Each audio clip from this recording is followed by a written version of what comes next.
За жил гарны дотор 21 сарын дотор танах Монгол Ардын намын тэргүүлсэн засгийн газар одоо ингээд 63 дахь сайдаа оруулж ирж байна. Тэр сайттайгаа 80 сайд.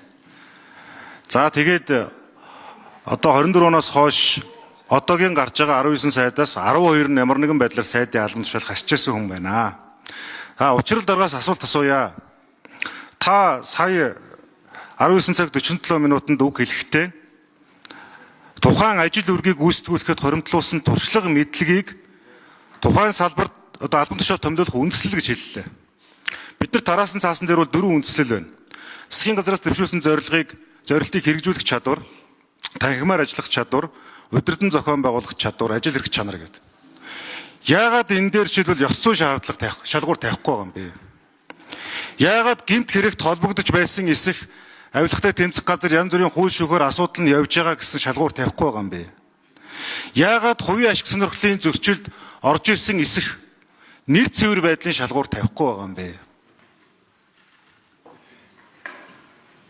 Яагаад энэ одоо ард түмний хүсэж байгаа шудраг осыг сахиулахад усаагаар мэт хэрэгтэй байгаа тэр шалгууруудыг ерөнхий сайд тавихгүй байгаа юм бэ?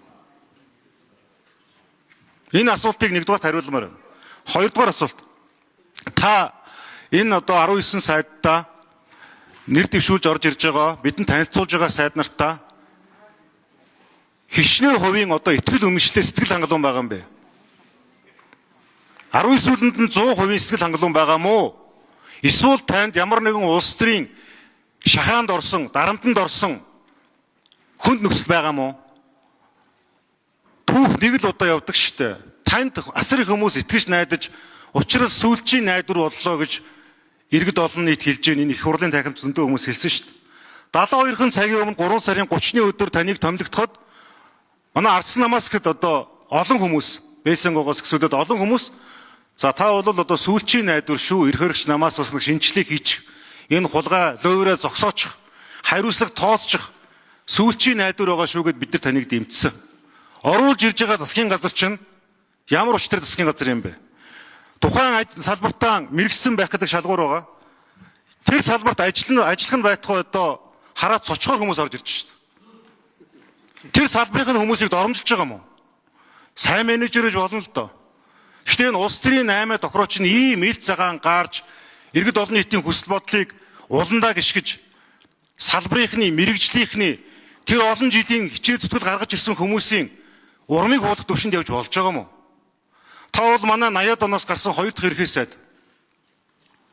Залуучууд айцгүйгээр засгаа байгуулад эрчтэй шийдвэр гаргаад явна гэсэн итгэл үнэмшил ард түмэнд байгаа шүү дээ. За эдгээр асуултуудыг учрал ерхий сайдаас асууя. Нөгөө талаар энэ сайд болох гээд нэрээ дэвшүүлээд орж ирж байгаа зарим нэг хүмүүс ичих хэрэгтэй шүү дээ.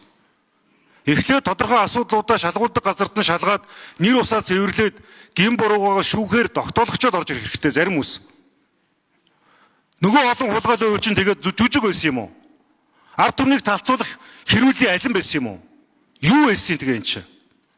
Хоёрдугаар тухайн салбарын мэдлэг мэрэгчлэг хүмүүс нь шууд нэрээ таталтаа. Сайдын заяа төрцсөн юм шиг сайн эцэг эхийн буянгаар бид нар ямар одоо улсаар тоглож өв залгамжлагчдаар энэ парламентыг доромжлуулах гэж байгаа юм уу? Тийм байхгүй шүү. За ерөнхий сайдаас хариулт тавь. За Монгол Улсын ерөнхий сайдад үндсэн хуулиар олгогдсон онцгой бүрийн эрх бол кабинетаа өөрөө бүрдүүлэх энэ үндсэн хуулийн нэмэлт өөрчлөлтийг бас тухайн үед би баталцаж байсан их хурлын гишүүдийн нэг. Тэгэхээр энэ удаа кабинетыг бүрдүүлэхдээ бол мэдээж одоо нэгдүгээрт бол ёс зүйн асуудлыг тавьсан. За авилгатай тэмцэх газар руу урьдчилан мэдүүлэг авдаг. Цаашдаа ч гэсэн бол би ёс зүйн сахилах хариуцлага шаардаж ажиллана.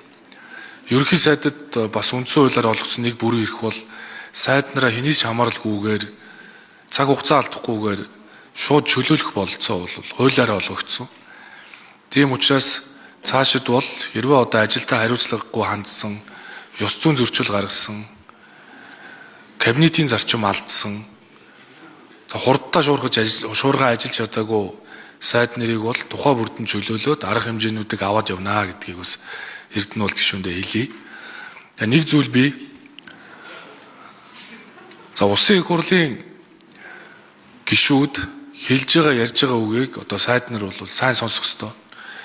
Дөнгөж одоо томилогдож байгаа учраас шууд дүгнээд ч гэдэг юм уу юм хүлээх хэрэггүй болно. Эсвэл одоо энэ засгаас ямар үр дүн гарах вэ гэдэг ингээд урьдчилж яриад байх бол бас зохимжгүй.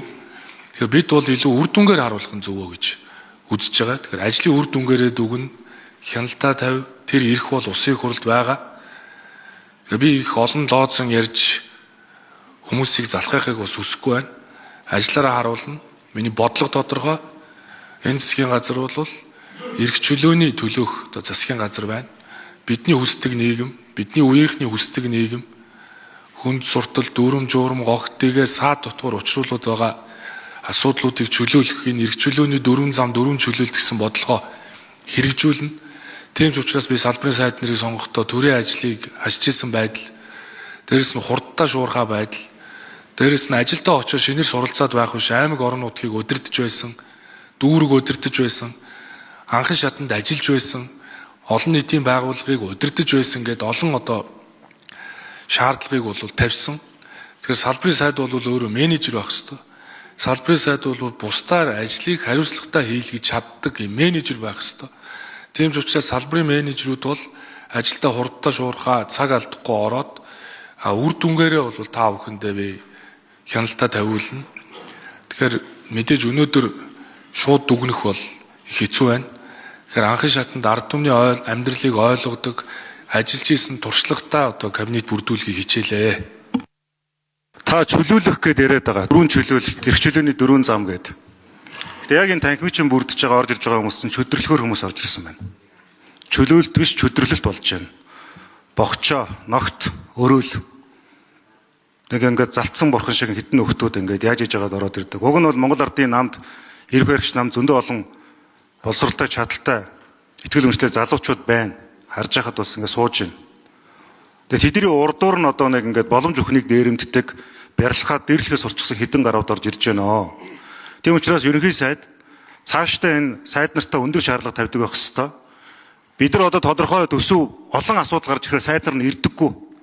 Хотоос ч ирдэггүй, засгаас ч орж ирдэггүй. Гуйлгаж иж нэг юм орж ирдэг. Ажлын хэсгийн урал өчнөө юмуд хойшлоод байдаг. Эхнээсээ сахилга хариуцлага одоо бид нар санал хураахгүй учраас хэлж байна л д. Тийм учраас тэр ил тод, ёс зүй, хуулийн хариуцлагатай холбоотой шаардлагуудаа эхнээс тавьж яваарай. Та нар чадна гэдэг